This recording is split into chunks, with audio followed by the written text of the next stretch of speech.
Olá, meus queridos, minhas queridas. Um abração aí do Senhor Jesus em todos. Que o Senhor Jesus esteja na vida de vocês em todos os momentos. Mesmo naqueles momentos difíceis, sabe que Ele está. Amém? O tema da pregação é a palavra de Deus. Tema, a palavra de Deus.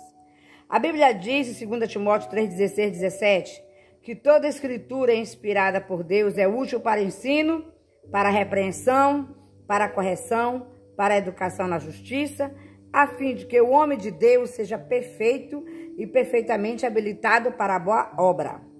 2 Timóteo 3:16 a 17. Queridos, todos nós, como navegantes no mar imenso da vida, necessitamos de uma bússola, não é verdade? E para o pecador, a bússola é a palavra de Deus. A Bíblia, que ele aponta o caminho, não serve de guia para nós, senão apenas a palavra de Deus.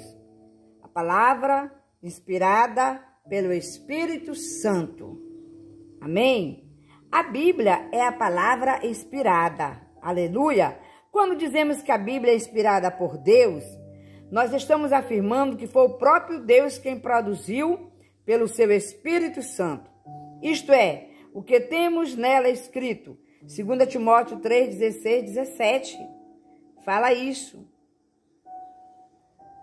2 Timóteo 3:16, 17 diz que toda a escritura inspirada por Deus é útil para ensino, para repreensão, para correção, para educação na justiça, a fim de que o servo de Deus seja perfeito, perfeitamente habilitado para toda boa obra. Glória a Deus, amados. Queridos, muitos argumentam que a Bíblia tem contradições. Entretanto, o testemunho de um irmão pode nos ajudar. Ele disse que antes de se converter, tinha muitos problemas com textos aparentemente contraditórios na Bíblia. Depois que se converteu, entretanto, já não vê assim. Ele a vê como a palavra de Deus. Para exemplificar, veja o diagrama: Deus, Espírito Santo e o homem e a Bíblia. Então, pela Bíblia, Deus nos fala. Certa vez, um seminarista deu a uma Bíblia a uma pessoa a quem estava evangelizando. Algum tempo depois, perguntou se estava lendo e a resposta foi negativa. O seminarista quis saber o porquê. E o homem explicou: toda vez que eu leio aquele livro, ele me mostra alguma coisa errada que eu estou fazendo. A Bíblia é Deus falando conosco, amém? Por isso, temos que lê-la, com o intuito de ouvir o que o Senhor nos quer falar. Amém? Está escrito na palavra: havendo Deus outrora falado muitas vezes e de muitas maneiras aos pais pelos profetas, neste último dia Deus nos fala pelo Filho. Hebreus capítulo 1, versículo 1 a 2, a parte A. Ainda hoje Deus nos fala através da sua palavra. A Bíblia e suas divisões. A Bíblia tem sido chamado ao mesmo tempo de livro de biblioteca. A palavra de Deus significa coleção de livros. O testamento de Deus com os homens. A Bíblia está dividida em duas: o Velho Testamento e o Antigo Testamento, o Novo Testamento, Velho e Novo. Deus fez um pacto com o povo de Israel no Velho, através do sangue de animal. Êxodo 24:8. Já no Novo, Deus faz um pacto com todo aquele que aceitar seu Filho, Jesus. Este testamento foi feito com a morte de Jesus Cristo, pelo derramamento de sangue. A Bíblia diz: enquanto comiam, Jesus tomou o cálice, tendo dado graças, o deu a seus discípulos, dizendo: bebei dele todos, pois isto é o meu sangue, o sangue da nova aliança, derramado em favor de muitos, para a remissão de pecados. Eita glória, aleluia! Mateus 26, versículo 26 a 28. Testamento. Deus mostra como podemos ser salvos através de Jesus Cristo, queridos. O Velho Testamento contém 39 livros e foi escrito em hebraico, exceto pequenas partes escritas em aramaico. O Novo Testamento contém 27 livros e foi produzido na língua grega. E a Bíblia é escrita a cerca de 40 homens de diversas formações e culturas, no espaço mais ou menos de tempo de 1500 anos. Os livros, cada livro da Bíblia está dividido em capítulos exceto bem pequeno, como Abadias, no Velho Testamento, e Filemão. João e Judas no Novo Testamento. Esses capítulos são identificados na Bíblia por números grandes. Cada capítulo, por sua vez, é dividido em versículo, identificado por números pequenos. Quando fala versículo, você vai saber que é números pequenos. Capítulos são números grandes. Os versículos pequenos são porções dos capítulos. O maior livro da Bíblia é os Salmos. O maior capítulo é o Salmo 119 e o menor é o Salmo 117. O menor versículo da Bíblia na versão da Sociedade Bíblica do Brasil, edição revista atualizada, fica em Jó 3:2. E na imprensa bíblica brasileira, João 11:35, quando diz que Jesus chorou.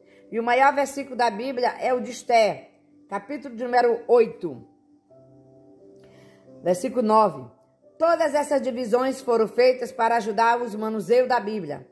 O estudioso deve familiarizar com cada uma delas. No início da Bíblia, há um índice dos livros e é bom decorá-lo. Um grande plano, a Bíblia.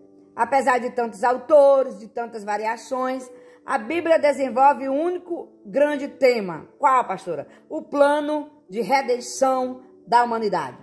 Redenção é o seu tema central. Esse plano é desenvolvido após a queda do homem no Jardim do Éden. E depois de Deus ter anunciado que haveria salvação para o homem, Gênesis 3:15. Deus então escolheu o homem, Abraão, para trazer ao mundo seu filho Jesus Cristo, que salva o pecador que nele crê. Esse plano é desenvolvido em 3 etapas. O anúncio feito no Velho Testamento. Deus prometeu que não escreveria a lei em pedras, mas na mente e no coração do homem. Eita glória! Jeremias 31, do versículo 31 a 33. Depois veio a fase de realização do plano através de Jesus Cristo, que nasceu como homem, morreu, ressuscitou para realizar a salvação. Por fim, meus amados, veio a fase da proclamação. Esta fase vai permanecer até o fim. Ela dura até a volta do Senhor Jesus. Pela grande palavra de Deus vem a fé. Você sabia? Se uma pessoa quer ser salva, ela tem que receber a Jesus. Para isso, ela deve dar ouvidos à palavra de Deus. É pela palavra que vem a fé.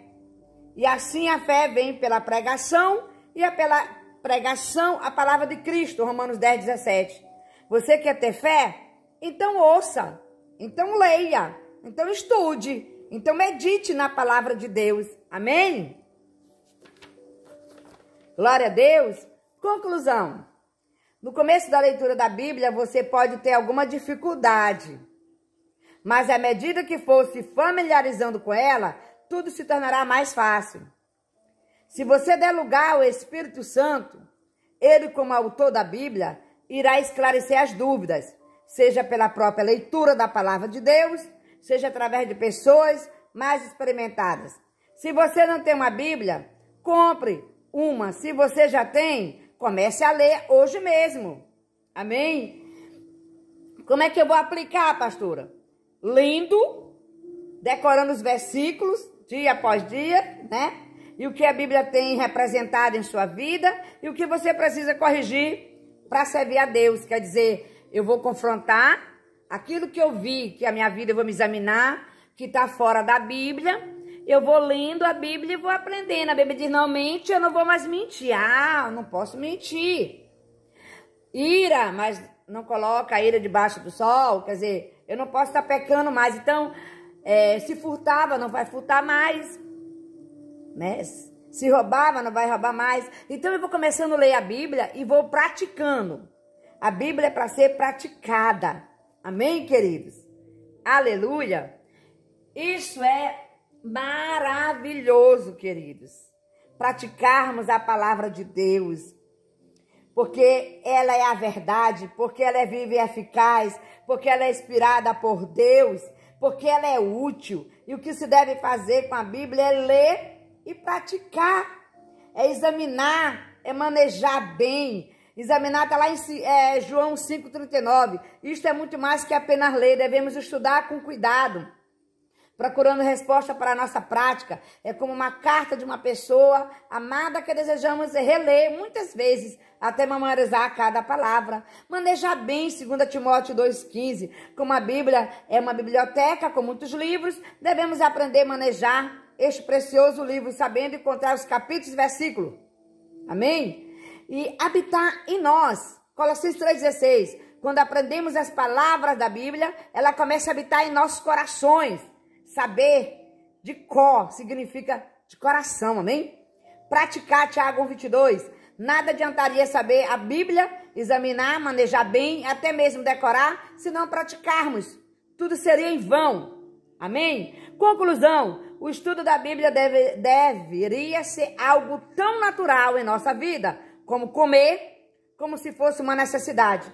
Contudo, as necessidades naturais que temos são carnais e não espirituais. Só quem está vivo e saudável espiritualmente tem um apetite voraz pela palavra de Deus. Quem está morto ou enfermo espiritualmente não sente esta fome. Então, aceite Jesus. Fique vivo aí para sentir fome da palavra. Se sabemos tudo isso sobre a Bíblia, então chega a hora de pegar este maravilhoso livro, conhecê-lo a cada dia, mais e mais, para que penetre em nossas mentes, corações e torne de nossa vida prática a cada momento que vivemos. Comece agora, amém, meus seguidores? Beijão no teu coração, se inscreva nesse canal, compartilhe os meus vídeos. Vamos abençoar o próximo, amém? Um Shalom Adonai.